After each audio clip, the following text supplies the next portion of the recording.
Hey guys, welcome back to our channel.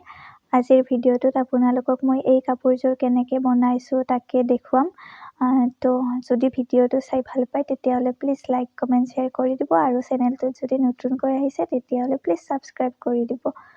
আৰু এই কাপোৰযোৰত মই আঁচলৰ দুয়োটা ছাইডে এনেকৈ মই হেভিকৈ ৰাখিছোঁ।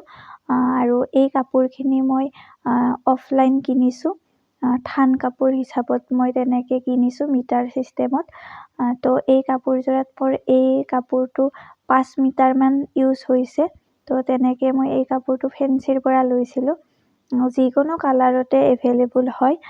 ৰঙাত বনালে ৰঙাটো বনাব পাৰি, য়েল্লোত বনালে য়েল্লোটো বনাব পাৰি, যিকোনো কালাৰতে এভেইলেবল হ'ব। আপোনালোকে যদি এনেকুৱাকৈ বনাই দিব লাগে তেতিয়াহ'লে আপোনালোকে মোক কণ্টেক্ট কৰিব পাৰিব।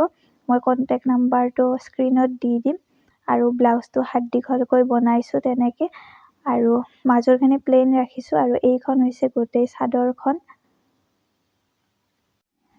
এইখন হৈছে মেখেলাখন আৰু মেখেলাখনতো ওপৰলৈকে হেভি ৱৰ্ক থাকিব। আৰু এনেকৈ মই প্লেইন মেখেলা চাদৰ এযোৰ কিনি পেলাই মিটাৰ চিষ্টেমত সেই কাপোৰখিনি কিনি এনেদৰে বনাইছোঁ কাপোৰযোৰ। তো আপোনালোকৰ কাপোৰযোৰ কেনেকুৱা লাগিছে কমেণ্ট কৰি প্লিজ জনাব।